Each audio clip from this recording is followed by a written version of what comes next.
Hello guys, how are you all? Welcome to my channel. So, today we are gonna see, what if Naruto gains all 9 Bijuu and the ultimate Sharingan, part 1, subscribe if you enjoy the video, let's start the story. The Kages and the elemental nations lost the fight against the fully revived Madara Uchiha, and now he and Sasuke were performing the ritual to seal the final Kyuubi into the seal and revive the Juubi so Madara can become its host and rule the world. 9 ethereal dragons came out of the demon statue Jito Meizo and headed for the unconscious form of Naruto Uzumaki Namikaze. When they wrap around the blonde's body, they form into an orb and Naruto floats into the air. Madara smirks behind his mask while Sasuke smiles evilly also. Soon I shall have the power of the Juubi and the world will be mine. Madara says. In the end you have failed. Now the world belongs to the Uchiha clan like it should have in the beginning. The prick says and chuckles evilly. They started the process and the demon statue started to act up and tremble. The chakra coming out of the dragon turned white and started to reverse itself, shocking Madara and Sasuke. What's going on here? The founder of Konoha yelled while Sasuke kept looking at the scene in shock. Madara narrowed his Sharingan eye on the blonde and noticed a smirk on his face. He then saw Naruto mouth a word with his lips and Madara's eyes widened in horror when he realized what he said. Fool. No, he couldn't have. Sasuke stopped them. He yelled out in fear while Sasuke looked at him like he's crazy. Why? We are close to obtaining the ultimate power Madara, so why are you? He was cut off by his ancestor, releasing a blast of murderous intent upon his only surviving relative. Don't be stupid. He's placed a power on himself that'll reverse the effects of the sealing. We must stop it. Madara declared until the reversal in the chakra started to move faster and faster until a black vortex formed around the seal on his stomach and the chakra of the other tailed 8 beasts started to get sucked into the vortex. Madara's eye widens even more when he sees what's happening. All the effort and planning he made throughout the years in order to make the world his and control with the power of the original Bijuu and the power of his ancestors was all thwarted and by a mere child. His eyes glowed in anger and rage and he grits his teeth in fury. No. My plans. That damned Uzumaki has ruined my plans. He yells out and tries to cancel them by forcing his chakra into the ritual, but it doesn't work and he curses. Sasuke, help me stop the jutsu. He yells out, getting a nod from the teenager. He adds his chakra to cancel it, but it fails and something else happens. He notices his hands fading away and being stretched and drawn to the vortex. The wind directing to the vortex grows stronger and Sasuke's eyes widen in horror as he is drawn into the sea. What's going on? I'm being drawn into the vortex. He says and tries to pull himself away using his chakra only to be drawn in faster. No, this can't be happening. Damn you, done. Damn you. He cries out as his head and the rest of his body stretches out and gets sucked into the vortex. Madara saw this and the same thing was happening to him. Naruto started to chuckle and then laugh as this was happening. He trembled in fury and glared at the blonde with every single ounce of hatred he could muster. Damn you Hashirama and your Uzumaki brethren. Damn you Minato Namikaze and your family for ruining my ambitions. I will not die like this. I am immortal. I'm an Uchiha. I am good. He screams out in denial as he is sucked into the vortex while the multicolored chakra continues to enter the vortex that was on Naruto's stomach. Naruto's mindscape. He opened his eyes to the familiar blood-red walls, but inside the cage was a rather house surrounded by grass and wildflowers. It wasn't overly big like that of a mansion, but it had 2 stories and had a lot of room. He looked around and noticed the lake, river and waterfall behind the house and foxes running around yipping. He smiled and shook his head at this. Hitomi-chan. He called, waiting for the Riti to walk out of the red house. The door soon opened and the sight made his eyes go wide. The woman with blood-red hair walked out of the house with no shoes on, leaving her feet out for the world to see. Her toenails were painted blood red and they wriggled as they walked through the green grass. His eyes traveled around her body and he looked at her sleek and smooth legs that curled up her body and hid themselves away under a miniskirt. Her skirt was a red-orange color and it went up to her curvy waist. Her black shirt had a red 9-tailed fox on it and it fit her hergless figure perfectly and it showed off her bust, which was a nice size, but not too big. Her arms swung at her sides as she walked, the nails painted black and red as she sauntered over to him. He can clearly see the muscles which were lean and increased to her feminine appearance. His eyes traveled from her torso to her slender pale neck and ivory skin that was light and soft, it would make you want to kiss it. As she approached the blonde, he looked into her ruby red slit eyes and his expression went from happiness to sadness and sorrow. Hitomi-chan, he starts to say until she puts her finger on his lips to silence him, smiling sadly at the young sage. I know Naruto-kun, but it is the only way. If there was another way I would have found it, but sadly I'll end up being one with the other also, and you will be the new juubi in a way because you'll have its power. You've also gained both Madara's and Sasuke's Sharingans, as well as their abilities when you absorb their souls into yours. You also have the Eternal Mangekyou Sharingan, and the DNA of the Uchiha clan is now part of you. Once you absorb the other 8, and then me I'll be no more. She finishes and looks down at the ground and notices droplets falling on the ground. She looks up and sees Naruto's shoulders shaking and tears falling from his face in anger and sorrow. It deeply hurt her to see her lover in such a state and that this has happened to him, but it had to be done, otherwise the world would have ended under the rule of Madara for all eternity. Damn it, this isn't fair. First my family, then my friends, my godfather and godmother, and now you. Why, Kami? Why do you always take away those I love? He chokes out in sorrow. Hitomi pulled him into a hug while he sobbed into her shoulder and she rubbed his back and stroked his hair. I know, Neru-kun, I know. Life can be cruel to even those who don't deserve it. I'm sorry.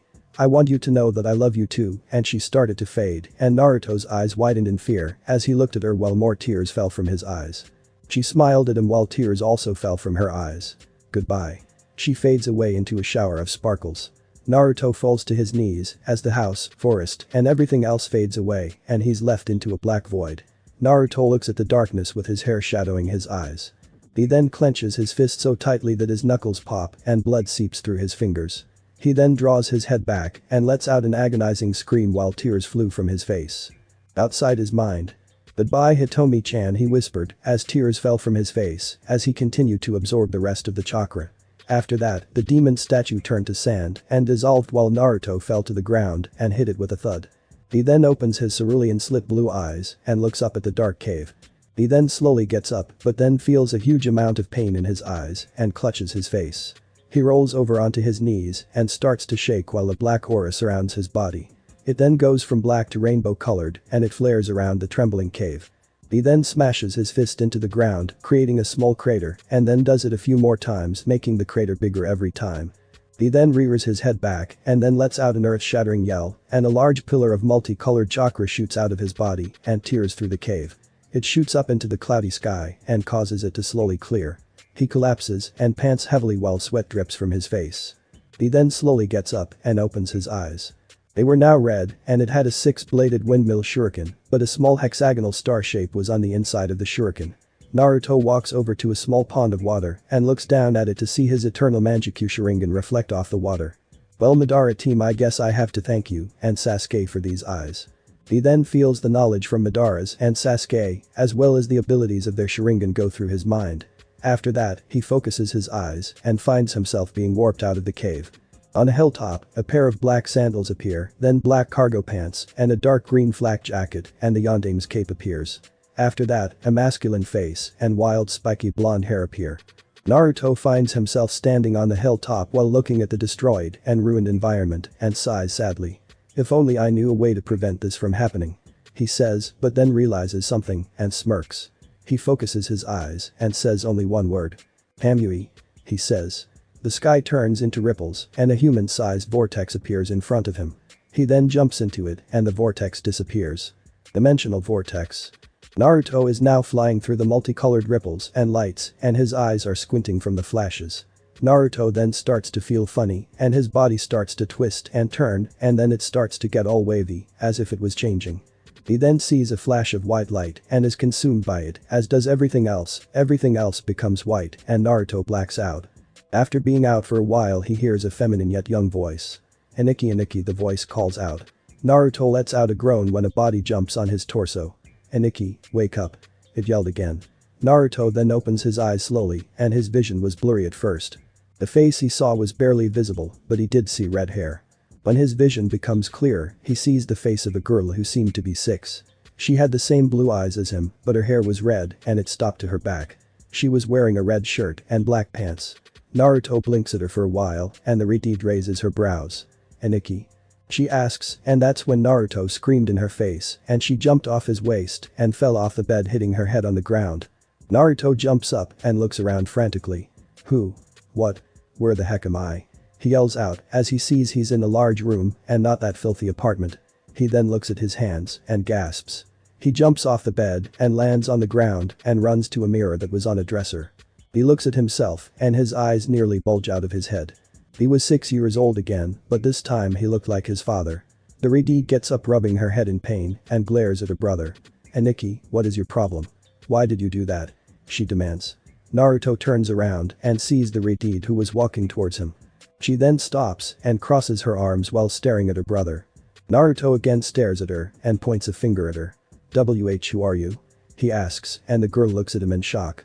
"What do you mean, who am I?" "I'm your twin Shinku," she yelled at him while Naruto jaw dropped. "What? I have a sister, a twin sister. But how?" he thought while Shinku just puffs her cheeks up at him. "How could you forget that we're siblings, you baka?" she wanted to know. Naruto stopped contemplating on this and decided to act differently now, so he rubbed the back of his head in embarrassment. Sorry I didn't recognize you, Amato, I'm still waking up from my nap." He lied, but was inwardly sweat dropping as Shinku gave him a look of suspicion, but then shrugs. That was when they heard the door downstairs slam open and the two ran down the hall and saw Kushina walk in the house with a pissed off expression. She was wearing a red and black ninja outfit with a green flak jacket on.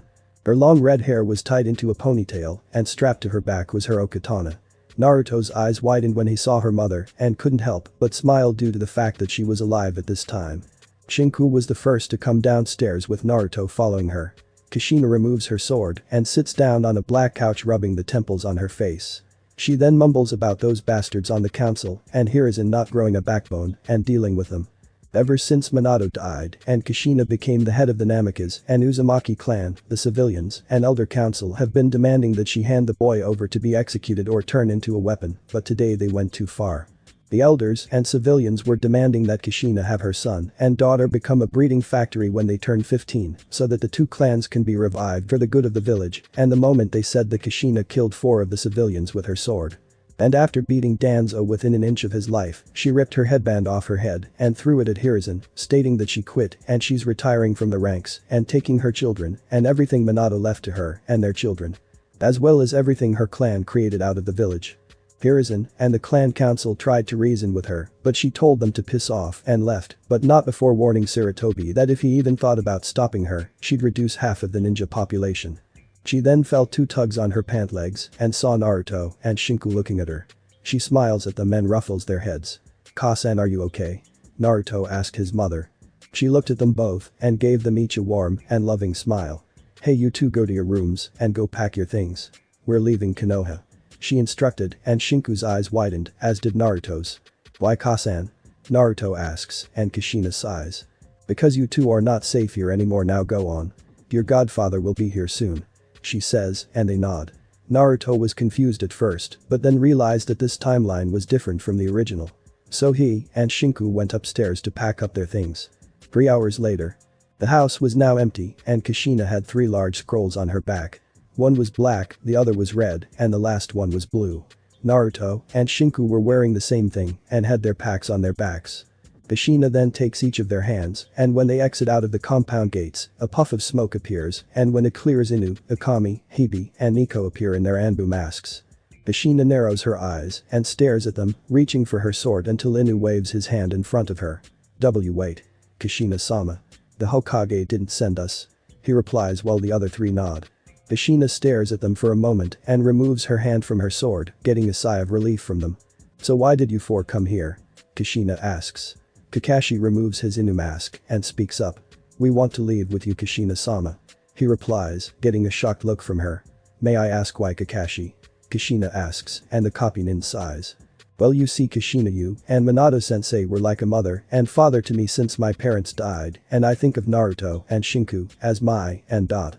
I promise sensei if anything were to happen to him or you then I'd look after them, and if I have to become a missing nin to make sure they're safe then I will," he says, and Kushina looks at Akami who nods and removes her mask, revealing Rin's face. "Same here, Kushina-sama," Rin said while Nico and Hibi removed their masks, revealing Yugao and Anko. "And why do you two want to join?" Kushina asks her former students. "To be honest, sensei, I am also tired of how the villagers in Konoha treat Naruto-kun, and I don't wish to protect a village that would dishonor the dying wish of the man who saved us from absolute destruction," the female user says. Kushina looks at Anko and she also speaks up.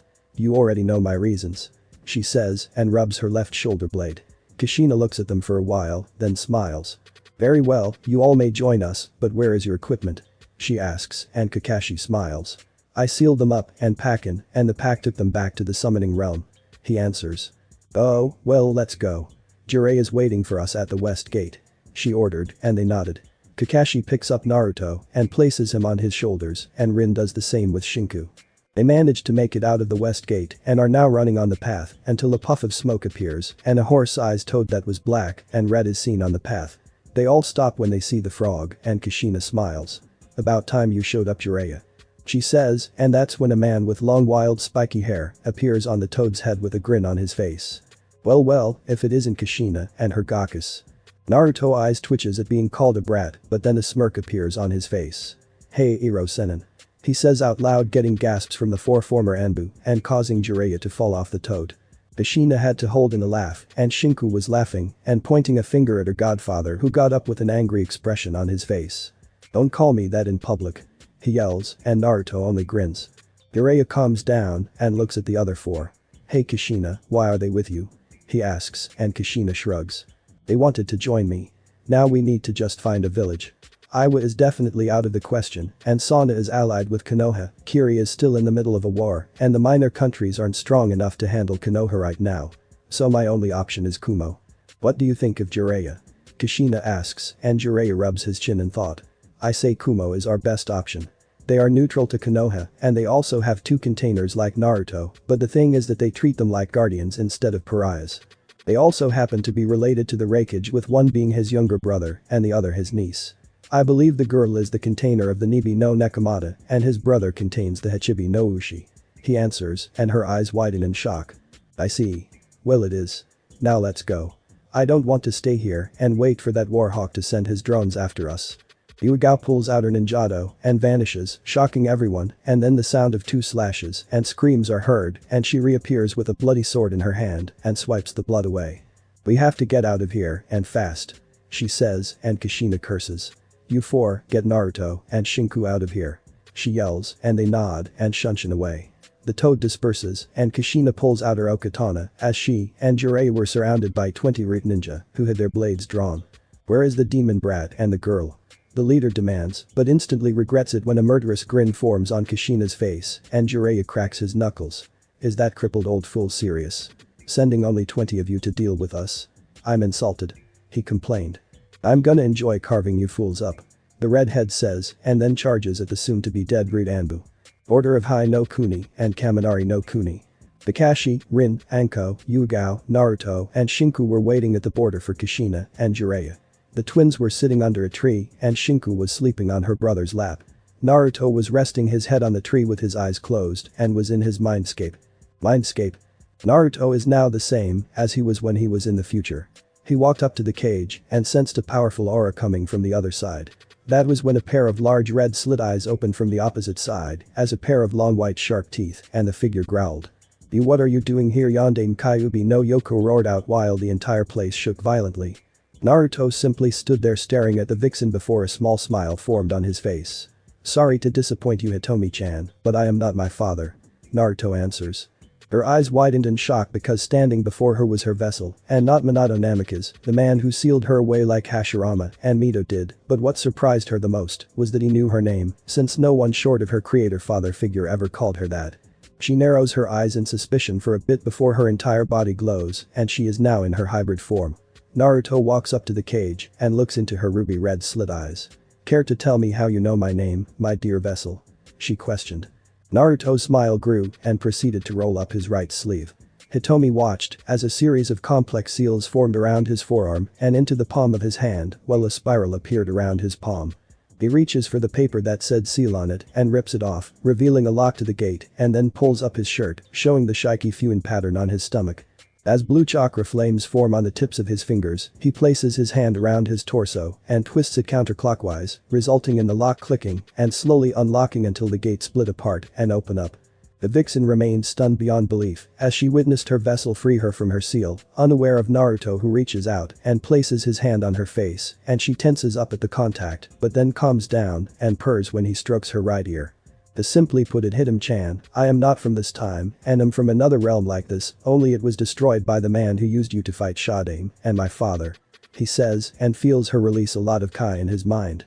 Madara Uchiha, I swear if I ever see that man I'll rip him apart. she snarled in anger.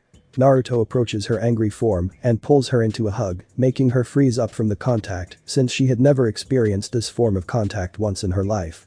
What are you doing? She questioned, startled at the physical contact only for Naruto to pull away, and his gaze met hers.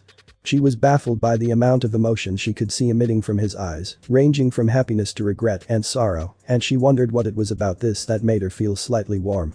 I lost you once in my timeline, Hitam-chan. A small blush appears on her face when she hears the suffix when I was captured by that man and another Uchiha. They were preparing to extract you and seal you into a demonic statue in order to revive the juubi. But I created a seal that reversed the effects and I ended up absorbing the spirits of the other 8 including you. I also absorbed Madara's and the other Uchiha's souls and powers into my being, gaining this. He closes his eyes and opens them again, revealing a pair of red eyes with a 6-bladed shuriken on the outside and a hexagonal star shape on the inside. Her eyes widened in shock as she looked into the eyes that Madara Uchiha had, only they weren't filled with malice, hatred, and evil. They were filled with compassion, kindness, and love. The aura she sensed from those eyes was one of protection. In my time we fell in love and I had created a seal that would have set you free, which I just currently used. I'm also in a way the new juubi since its power and soul is now a part of me and I am also in some sense immortal. I know you are different from the Hitomi I knew and loved, but regardless of that I have granted you the same thing. Whether we fall in love or not is up to you, but I won't let Madara or his organization capture you or the other vessels and their dot. His eyes return to normal and he changes his mindscape into a beautiful forest and a house similar to the one he created from the future. I will protect you, Hitomi no Yoko, and I will kill Madara Uchiha. He swore. She just looks up at him for a while and then lets out a chuckle and she smiles. This must have been the reason why my future self fell in love with you. You have the desire to protect everyone, even those who despise you for containing me. I'll hold you in regards to freeing me of the kid, and when you do well I'll leave that to your imagination. She says in a sultry tone and kisses him on the lips and he returns it. After that they stop and Kyuubi gives him a look of lust. I can't wait till you free me, my future mate. She says, and then he vanishes from his mindscape. Outside his mindscape a smile appears on Naruto's face and then he opens his eyes. I will not let the Akatsuki win this time. He vows and looks down at the sleeping form of his sister and strokes her hair. Kakashi, Anko, Yuigao and Rin were looking out for the rude Anbu, and that was when Kushina and Jiraiya appeared. Jiraiya was unharmed, but Kushina had blood on her flak jacket and her sword. She flicks the blood off her sword and removes the flak jacket, then burns it with a dot. Naruto sees this and slowly gets up, putting Shinku on his back and carrying her piggyback style. He places his arms around her legs so that she doesn't fall off and walks towards his godfather and mother with his sleeping Yamato on his back. Are you okay, Kasan? Hirosenin? He asks and Kushina smiles and nods while Jiraiya's eye twitches from the name. Yes, we're fine, Naruto-kun. She then looks at Kakashi and the 3 Kunoichi. Well, let's get going, everyone. She says and they cross the border to Kaminari no Kuni. While taking the path to Kumo, Naruto couldn't help but wonder how his presence in this time would affect it, but now all he cared about was being with his family and starting a life away from Konoha. Kumogakure was without a doubt a beautiful place despite being a little colder than Konoha. The skies were as clear as day, mountains practically rose into the sky surrounded by clouds, and the rivers and lakes were as clear as day. Different varieties of birds soared through the sky while Kushina, Jiraiya, and the others walked on the path that was routed to Kumogakure. Naruto was currently carrying Shinku on his back while she was playing with his hair and giggling. Naruto's brow kept twitching the whole trip. Rin was watching and was inwardly squealing kawaii at this. Kushina had to hold in her laugh as she saw Sachi's brow twitch at Shinku playing with his hair. Jiraiya nudged Kushina on the shoulder, getting her attention and speaking to her quietly. So Kushina, when do you plan on training the squirts? The Toad Sage asks. Little did he know Naruto was listening to this with his enhanced hearing and was smirking. He already had the knowledge of all that he learned from Jiraiya during his training trip and the ones he gained from the Uchihas from his time.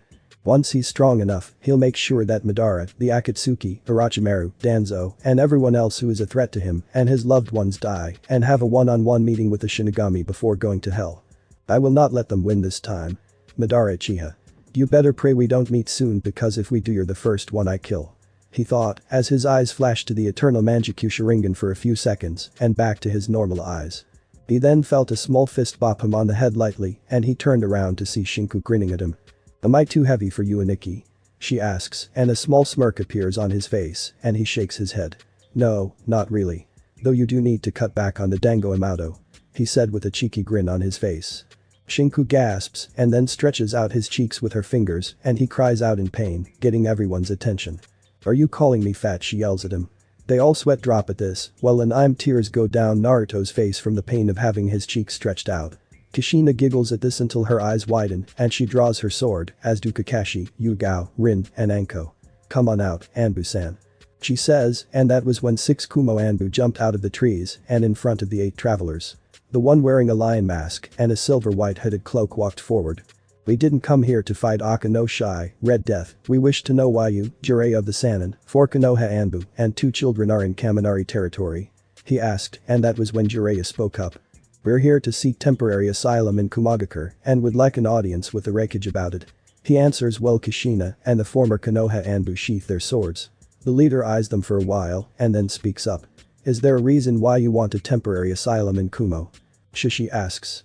Kushina tilts her head to her son and daughter. "Yes. From Konoha and for my children," she says, and he looks over at the blonde boy and redheaded female. "I see. I'll inform the guards at the gate to let you pass, as well as Raikage-sama, but you might want to seal away your weapons, as a warning," he says, and they shunshin away.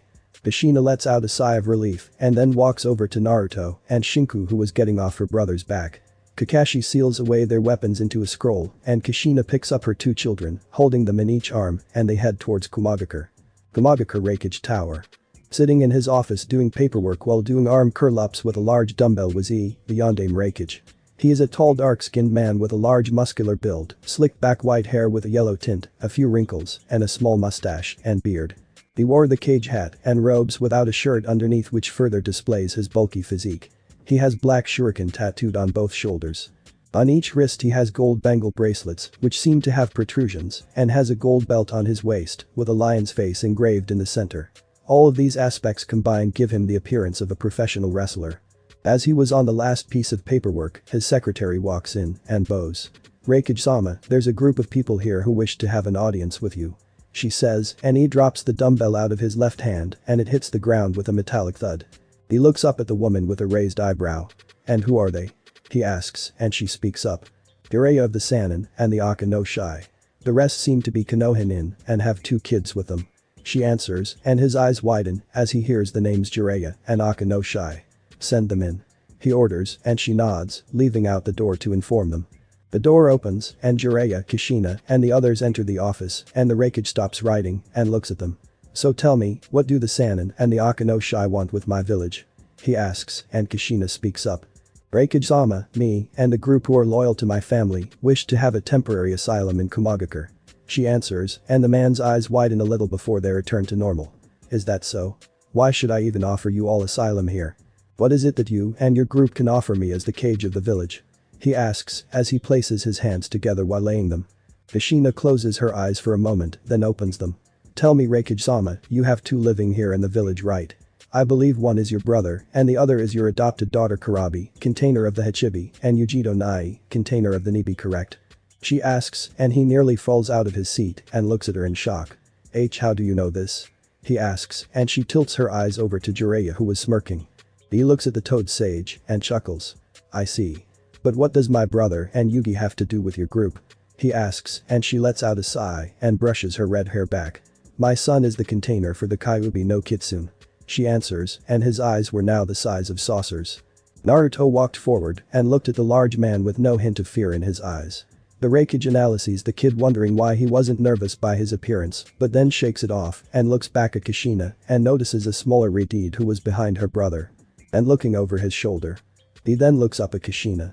"Are they the children of the Kairoi Senku, Minato Namikaze also?" he asks while the 4 former Anbu stiffen at this until the man chuckles. "Don't worry, I hold no ill intentions like that fool of a Tsuchikage does. I actually respect your husband's power and to think that he went head to head with the most powerful of the 9. Tell me how your son is treated in Konoha," he asks, and she frowns and looks at her son with sorrow in her eyes. He sees this and sighs. "So they praise the father and damn the son, eh?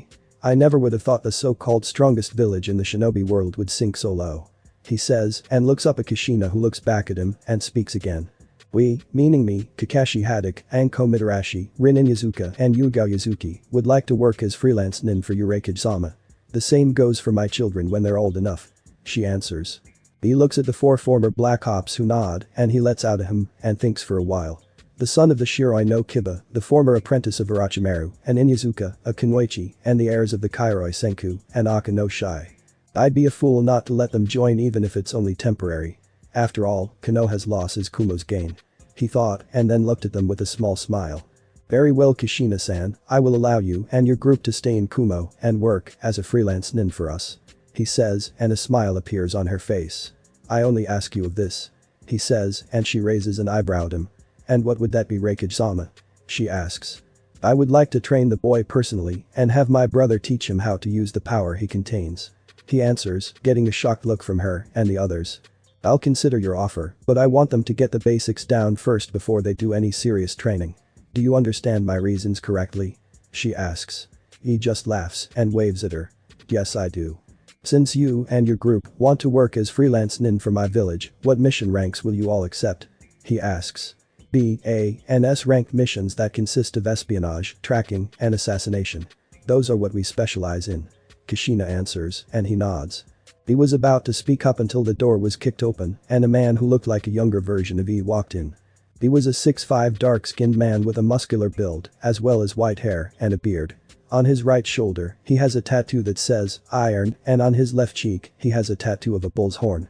He also wore oval-shaped sunglasses and a white-colored forehead protector. He also wears a white-colored one-strap over one shoulder flak jacket of a Kumogakure nin, with a red rope tied around his waist, white handbands, black pants and sandals, and a white scarf around his neck. He also carries 7 swords on his back. He was Karabi, Killer Bee, a shinobi of Kumogakure, and the Jinchuriki of the 8-tailed giant ox.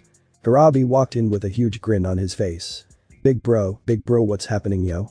He raps, getting sweat drops from the former men of Konoha and Shinku. Naruto was inwardly groaning because the Karabi in this time was the same as the one from the future. Couldn't rhyme and was very obnoxious. But he was without a doubt the one person you don't want to face one-on-one. He smacked his forehead while letting out a groan. Karabi, what do you want now? If it's another vacation request then the answer is no. He says when his brother gets ready to speak up but then slumps his shoulders. Aw come on big bro. Cut me some slack yo. I've been spending the last month training little Yujito. He whines until he gets kicked into the back of his head by a 9-year-old blonde who had blonde hair that was tied into a ponytail and wore a purple short-sleeved shirt and gray pants with purple shinobi sandals.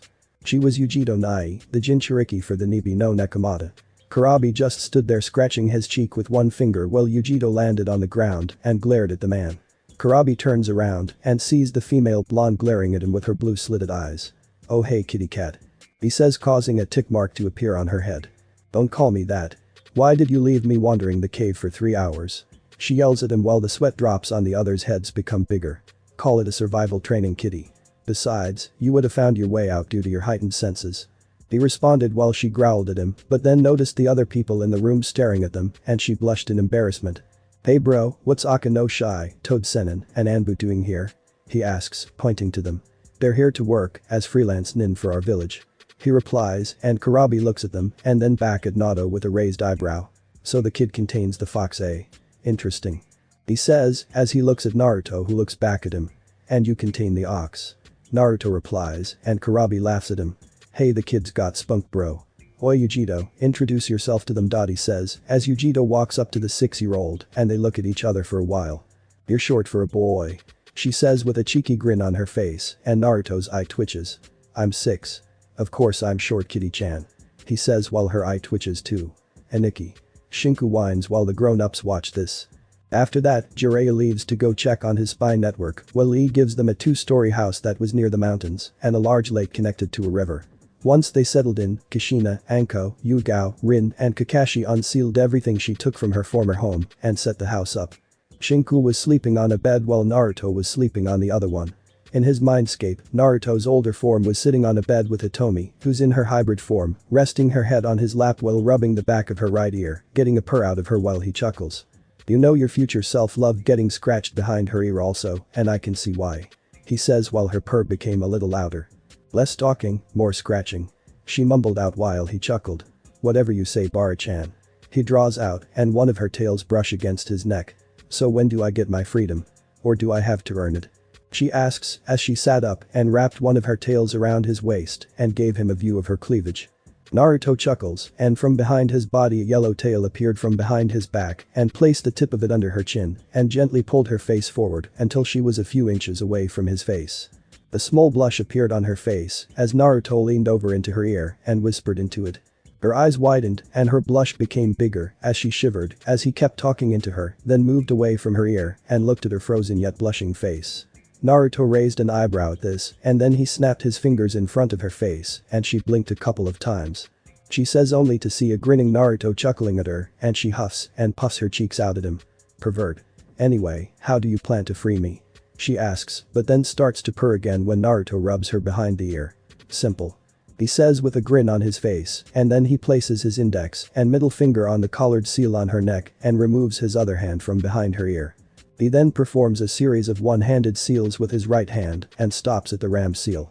The collar seal around her neck glows a bluish-white color. Fuinjutsu, Tenma Tohoku Gakuin. Kai, Sealing Jutsu. Demon Imprisonment Seal. Release. He mutters out and the seal suddenly vanishes and a bead of sweat drops from his brow. Naruto lets out a sigh of relief and that was when Hitomi tackles him on the bed and before he could say anything she locks lips with him and his eyes widen in shock. She then releases the kiss and smiles at him. That was to free me of the seal. When you're a little older, I'll give you my thanks. She says with a grin on her face while Naruto just blinks and fades from his mindscape with Hitomi giggling. Naruto wakes up with a blush on his face and mumbles about perverted vixens. He looks at his 6-year-old form and lets out a sigh. Guess I'll have to wait until I turn 14. Damn it, I hate time traveling. Well, at least I still have the knowledge on the things I know in the future and I know the secret to the shadow clone. He mutters to himself until he hears the door open and Kakashi walks in wearing an all-black jonin outfit with a silver flak jacket. The copy nin looks and sees Naruto staring at him and the blonde grins. Hey, Kakashi Nai-san. Naruto says and Kakashi responds with an eye smile on his face. Hey Itaudo. Finished sleeping? He asks and the blonde nods. Yep. Where's Kasan and the others? He asks as he jumps off of the bed and walks towards the man. Getting some supplies for the house while I look after you too. He answers. Oh. Hey Nai-san, when Shinku awakens, can you teach us how to use chakra? Naruto asks while Kakashi's eye widens and he rubs his chin in thought. I'm sure, why not? We'll wait for Shinku to wake up before we start. He says and Naruto nods. 30 minutes later, Shinku wakes up and jumps out of the bed while rubbing her right eye. She walks out of the room to see Kakashi reading an orange book while her brother was twirling a fake shuriken on his finger. Kakashi looks up from his book and sees the repeat walking towards him. Hey Shinku-chan, did you have a nice nap? Kakashi asks and she nods. Guess what? I'm gonna be teaching you and your brother some of the basics of being a shinobi and how to use chakra. He said, getting a shocked look from the chibi repeat. Shinku then squealed and glumped Kakashi's leg. Kakashi chuckles at this and pats her on the head when she lets go. Come on you three, let's head outside. He said and motioned them to follow him and they did. Kushina, Rin, Anko and Yuga were heading back to the house while carrying bags of groceries. They managed to make it back to the house and entered the front door. When they walked into the kitchen, they realized that Kakashi, Naruto and Shinku were not in the house, so they ran around back to see Kakashi showing them a series of hand seals. Shinku was blinking and tried to mimic Kakashi's hand motions. She messes up on the board sign, but surprisingly Naruto was able to get them all down and then he starts to increase the pace a little after he gets all 12 down. Shinku pouts at this and Naruto looks over at her and tries to hold in a laugh, as does Kakashi, but she glares at Kakashi who looks the other way. Naruto then sits in front of Shinku. Here, I'll help you with the seals. He says and Naruto shows her the seals in a slow pace and she does the same. Kakashi watches the siblings work on the hand seals and when Shinku manages to get them all down without messing up, she cheers and hugs her Aniki who was turning blue. Kakashi was chuckling at the sight, as were the four Kunoichi. Ahem. Kushina coughs out loud, getting Kakashi's and the twins' attention. Kakashi rubs the back of his neck nervously. Oh hey Kushina-san. I was just teaching the kids some shinobi basics and hand seals. I hope you don't mind. He said, praying that she wouldn't hurt him, but all she did was shrug and smile. It's okay Kakashi. As long as you don't teach them anything dangerous. Otherwise I'd have to end your life as a male. She says while the Cyclops pales and starts to sweat bullets. Naruto didn't show it but was sweating bullets on the inside. Man, now I see why the males in the Nara clan are afraid of their wives. He thought while in Konoha. Shikaku sneezed and mumbled trouble only to get hit in the head with a frying pan. That was when Yugao spoke up. Kushina-senpai, I know you plan on teaching Shinku and Naruto, but may I teach them the basics in a few years? She asks. Yeah sensei, I want to teach the Gakis too. Anko asks with a grin on her face. Me too. Rin cries out. They then appear in front of Kushina using the puppy's eyes. The Redeed sweat drops and lets out a sigh. Fine, you can train them. She answers while they squeal and do a group hug with Kushina who was in the middle and turn blue. C can't breathe. She squeaked out while her children laughed at her predicament. 8 years later. When Naruto and Shinku turned 7, Kakashi taught them how to throw kunai and shuriken and chakra control like the tree climbing exercise and water walking. He also taught them how to compress their chakra and become undetected. When they turned 8, Anko and Yugao started to teach them the academics as well as how to set traps and some survival skills like hunting. Yugao then taught them the basics and amazingly, they both adapted well to it. When they turned 9, Rin taught them the basics on human anatomy, Iaijutsu, medical jutsu, like the mystic palm, and chakra scalpels, and poison extraction. She also taught them how to attack certain parts of the human body, as well as how to treat injuries. When they turned 10, Kakashi decided to check them for their elemental affinity. Shockingly Shinku had 3, and they were wind, water, and fire. Naruto, to everyone's shock, had 4 affinities. They were wind, water, lightning, and fire. Kushina knew mostly wind and water, so she taught them both a few D and C ranks for said elements. Kakashi taught Naruto some low-level lightning and fire while Yugao and Anko taught Shinku some fire they knew. The two siblings also met Kari, Samui, and Amoy who were genin and were trained by Kurabi. Said container taught Naruto how to use his Bijuu's chakra, so everyone knows. Naruto is actually using the juubi chakra he gained when absorbing the demon's soul when the from the future became the juubi's soul. He taught Naruto some lightning, as well as his form of fighting. When Naruto and Shinku turned 11, Jiraiya showed up and taught them some of his personal jutsu like the Harijizo, Yomi Numa, and got them started in learning Fuinjutsu. Due to the knowledge on Fuinjutsu Naruto had from the future, he managed to get the basics down. Jiraiya was shocked with how well Naruto's and Shinku's skills were. It was as if they were adapted to knowing the sealing arts like their father. It took most beginners a long time to understand the concepts, but both Naruto and Shinku learned it without difficulty and even started to create their personal stories. He also let the twins sign the Toad contract and Kushina had them sign the Hydra contract.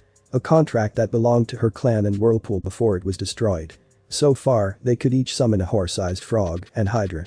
One time Shinku summoned a saltwater crocodile and Naruto summoned a Komodo dragon, shocking both cage level nin since you needed level chakra control in order to summon them. That was due to all the physical and chakra exercises Kakashi, Yugao, and Anko made them do, and the same went for Naruto when he trained with Ii and Kurabi. When the two turned 12, Kushina taught them her sword style, Shikuchi, and Jiraiya decided to teach Naruto and Shinku the Rasengan. Naruto got it down in less than a week, but it took Shinku 2 weeks, but Naruto helped her understand the steps and she was able to make it. Naruto was also working on something similar to the Hiraishin, the only difference was that it was based on pure speed and not a kunai. When they turned 13, the twins were at Itachi's level when he was 13. Naruto's skill level in the ninja arts were already at mid-Anbu level and Shinku was at a high Jounin level. Sitting in a lotus position in the middle of the lake surface with his eyes closed was Naruto Uzumaki Namikaze. He was now 14 years old, 5'7", and was wearing a black sleeveless muscle shirt and deep blue cargo pants that had a silver lining going down it and wore a pair of Anbu-styled sandals. He also wore a pair of fingerless gloves that had metal pads on them. He was now like a teenage version of his father, but the only difference was his slitted blue eyes and he had fangs jutting from his upper lip. He also wore a black headband that had a metal piece attached to it and it had the symbol of a whirlpool on it. His eyes snapped open and he instantly leaped up in his feet and jumped out of the lake when he saw 4 black snakes shoot out of the water and head for him with their mouths open, revealing their fangs. Naruto bit his thumb and swiped his left wrist, which had a containment seal on it. A small puff of smoke is seen and an ninjato appears in his right hand. He then places it in a reversal position. When the snakes are close enough, he spins, performing a counterclockwise slash, and slices the snakes apart, and he flips again in midair, landing in the water in a crouched position as the snakes fall into the water. He then twists his body to deflect a barrage of kunai that were headed towards him, and he then pulls out one silver throwing knife and flings it in order to deflect a shuriken. He runs towards the throwing knife he threw and catches it. He places the knife back in the pouch he had latched to his back and grabs the shuriken. The yellow blur was seen heading for him from behind and Naruto threw the shuriken at the blur which moved to the right and kept charging. Naruto plants the ninjato on the ground and leaned back as a fist came for his head but missed and passed by. It was Yujito Nai. She is 17 years old now and her attire was different. Her hair was longer and tied into a ponytail. She also wore a silver and black shirt that hugged the curves in her body and showed off her developing D-cupped breasts. She wore a pair of tight black pants with purple sandals and wore fingerless gloves. On her head was a Kumo headband. Ever since Naruto started to train with Karabi, the two started off as friends, but when got older, she'd tease him about checking her out when he thinks she isn't looking, and Naruto just flirted back, calling her Kitty-chan, which ticks her off a lot, even though she contained the Nibi. What was even better was that he, Shinku, and Yujito always pulled pranks on the Raikage or in the village, just to liven the place up. Even though Naruto was a lot more serious than he was in his time, he was still a prankster at heart, with Jiraiya and Kakashi being the main victims of his pranks. Naruto then grabs her outstretched hand, shocking her, and twists his body around and behind her and presses her arm behind her back. He then wraps his other arm around her neck and applies pressure to it, getting a gurgle from the blonde. He then smells her hair while she struggles in his grip, only to wince when he squeezes her wrist tighter. "Guava berry Yugi-chan?" he asks. Yujito smirks too, and then she pushes backward, adding her weight to his, and they both hit the ground. This causes Naruto to let out a grunt and loosen his grip on her. Yujito flips backwards and lands on her feet. Naruto flips back on his feet and with a tug of his finger, the ninjato is back in his hand and he twirls it for a while before charging at Yujito with his sword poised in a stabbing position. Yujito reaches in the back of her two pouches and pulls out a pair of gauntlets that have 3 jagged claws attached to them. She charges at him too and both swing their weapons at each other. Clang. The blades clashed and grinded against one another, sending sparks everywhere. Yujito smirks and then swings her left clawed hand at the blonde. Naruto sees this and then jumps over the attack and uses her arm as a spring and kicks her in the back while landing on the other side. The redhead, who was wearing a black and red outfit like her mother and seemed to be the same age as Naruto, appears behind him and goes for a roundhouse kick. Naruto ducks and does a sweep kick at her other leg and it makes contact, causing her to fall towards the ground, but she plants her arm on the ground and then twirls in midair, landing back on her feet. Charges at Naruto again and swings her clawed arms at the blonde, who sidesteps her and she then sends a kick to his head. Naruto blocks it with his left arm and Shinku, who has a kodachi with a black hilt with red diamonds on it, does a horizontal slash at his back. When she slashes him across the back, he disappears in a puff of smoke and replaces himself with a log, shocking both girls. Said blonde grabbed Shinku by the back of her jacket and swung her around violently and slams her into the ground, getting a grunt from the girl, and then palm strikes Yujito in the stomach, getting an om from the girl, who is sent skidding backwards. Naruto then pulls out 3 kunai and throws them at Shinku, whose eyes widen in horror, and she leaps off the ground while the weapons hit the ground. She then felt a tug on her heel and the next thing she knew, she was caught in a net and started to struggle. Naruto grins at this. "One down," he says and dodges to the side when a beam of yellow lightning misses him but scorches his cheek a little. Yujito appears behind him with a kunai near his throat and she smiles. Naruto frowns at this, but Yujito grins. "Gotcha, Foxy-kun," she says, only for her eyes to widen when Naruto dissolves into water and feels one arm wrap around her waist and the blade of a throwing knife near her neck. "No, Kitty-chan, I have you," he says as he holds her even closer, getting a small blush from the older blonde. "Oi. Aniki. Get me out of this net," Shinku calls out. Naruto points the blade he had at Yugi's neck towards the rope Shinku was ensnared in. He throws it with a flick of his wrist and it cuts one of the lines, resulting in the redeed falling out of the net and landing on her feet. Naruto then wraps both hands around Yujito's waist and rests his head on her shoulder, making the girls blush even more. Shinku walks towards the two blondes and sighs. "We almost had you that time, Aniki," she says, sheathing her sword and placing her hands on her hips. Naruto chuckles and says, "Almost doesn't count." Dottie replies while she "Whatever, I'm going home to get something to eat. You two are coming, or are you gonna stay there holding Yujito?" she asks while Naruto smirks. "Yep," he says and Yugi's eyes widen. Shinku shrugs at his answer. "Okay, bye then," she says and disappears into a swirl of water. The blush Yujito's face remained there while keeps his head on her shoulder. Yujito lets out a sigh as he sits down with her in his arms. "You came close to catching me again, Yujito-chan. Then again, you are the youngest in the village," he says while she chuckles. "True, but why can't I catch you?" she asks. "Because Yugi, foxes are tricksters," he says and kisses her cheek. Yugi lets out a small grunt and places her arms over his while lying back on his chest. A smile then appears on her face. I bet you Samui is complaining about her neck and back hurting and wants you to give her a massage. She says while Naruto laughs. Probably so. Why do you want one? He asks and she shakes her head. Nope. I'm fine. She says. You're a lying kitten. You want him to give you one of those heavenly massages. Or did you forget that I can hear your thoughts? Nibi asks her to blush the vessel. Shut up Nibi. She screams into her mind while the two-tailed cat giggles. It's not my fault you want the blonde fox. What's this? An image of Naruto-kun stripping you down to your underwear and taking you as one of his shut up. And stop looking at my private thoughts. She roared at the now meowing demon cat. Naruto saw how red her face was and spoke up. Is Nibi telling you to get in my pants again? Naruto asks for a nod from the blonde female and he lets out a laugh. Tempting aren't I? He asks her and she scoffs and caresses his right cheek, making Naruto purr a little as he grabs her hand. Please don't do that, Yugi. He says while she smirks. Naruto then tickles her sides and she giggles. Okay, I'm sorry. She says and he stops. He then lets go of her while getting up and helps her up. Well, I have to go to Naruto-kun. Maybe next time we can do more than cuddle. She says and poses for the blonde.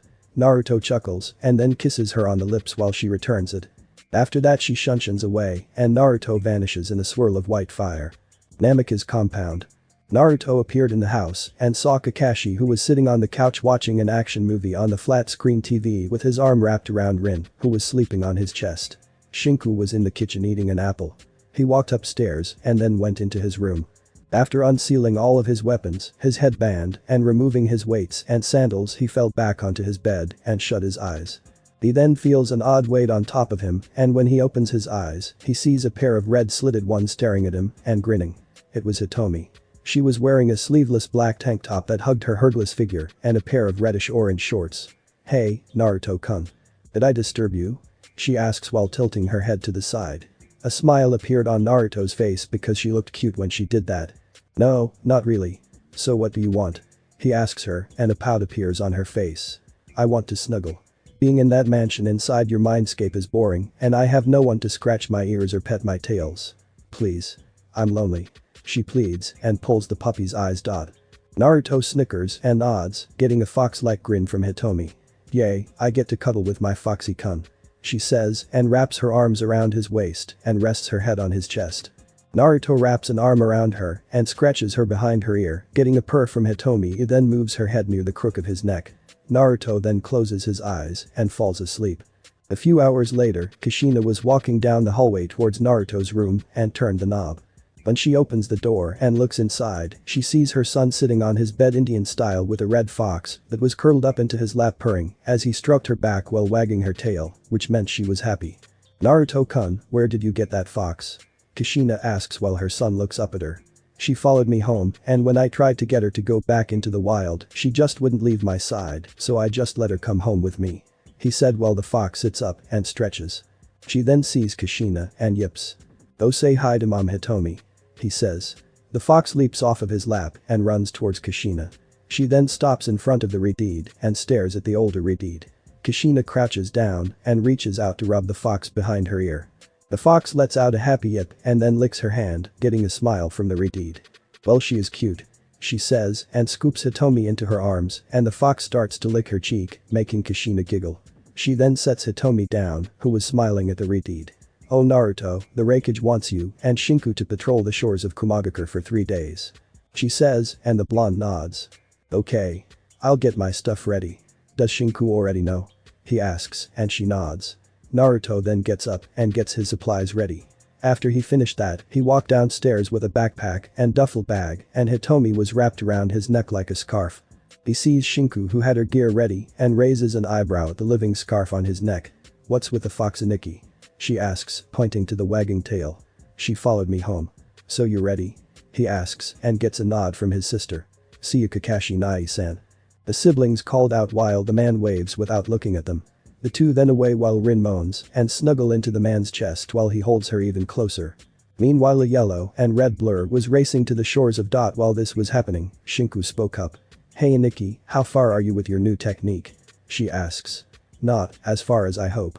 I can only use it 25 times before tiring. Why? He asks and she blinks. Wow. That's actually good. She says as they leaped over some large rocks that were in a river. After running for 3 hours and checking with them at one of the patrol bases, Naruto and Shinku set up their camp near the shore and kept a comm link and talked with them. As they went in separate directions. They also created some cage bushins, Komodo dragons and crocodiles to patrol the waters and lower levels. Naruto was currently leaping through tree branches and looking in different directions for any intruders. Naruto then tilts the small microphone near his mouth and speaks up. "Hey Shinku, have you noticed anything suspicious yet? Over." He asks through the comm link. He hears some static in his ears and hears a feminine voice. "No Naruto, I haven't. What about you?" "Over." She asks and he shakes his head. "Nothing yet," he says while leaping through the trees. He then lands near a cliff where the shores are and watches the waves hit the sand. He then notices long red russet hair and a body sweeping into the sand. His eyes widen and he leaps off the cliff and skids down the rocky edge until he hits the soft sand. He then runs towards the shore where the body was. When he's close enough to the body he turns it over and his eyes widen when he realizes who this is. "Mei-chan," he whispers to himself. Her outfit was torn in some places and she had some cuts and bruises and was wearing a metal plate that had the symbol on it on her left shoulder blade. He then places his head near her chest to check her heart rate. It was slow, but she was alive, but she wasn't breathing. Naruto clicks the red button on his walkie-talkie and speaks into his comm link. "Shinku, it's me. I found an unconscious Kunoichi from Kumogakure washed up on the shores and she is still alive, but barely. I need you to go to the closest tower and have a medical team come to my location." He says and she speaks up. "Hi. Where's your location, Aniki?" She asks and he speaks up. "I'm in the northeastern section of the shoreline and 7 miles from our camp. Over." He replies, "Okay, I'm heading to the base now to get the medical squad. Keep her alive until we get there. Over and out," she says. Naruto sighs and unzips her flak jacket and is thanking Kami that she was wearing a mesh shirt under it because he couldn't keep his gaze off her chest. He then shakes his head to clear the thoughts out. He pries her mouth open carefully and places his hands over her chest to perform CPR and presses down on it a couple of times and then locks lips with her to get air into her lungs.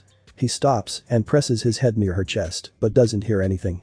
He then continues the process a few more times and after the third time of breathing air into her lungs, he quickly removes his head away from hers and she sputters and coughs out a lot of salt water while sucking in oxygen. He helps her sit up and rubs her back while she takes in more air. His hand glows green and the chakra was healing her lungs so she doesn't strain herself while taking in air. Her breathing becomes normal but she collapses into his arms while he holds on to her. He then gets up while holding her bridal style. He turns to see Shinku and 3 Anbu medics coming towards him. He walks towards them until they are a few feet from him. "I managed to heal her lungs, but we need to take her back to our camp so she can get more treatment," he says to them and they nod. They then head back to Naruto's camp to give her better treatment and to find out how she ended up on the shores of Kumo. Thanks for watching my video. See you next time, till then sayonara.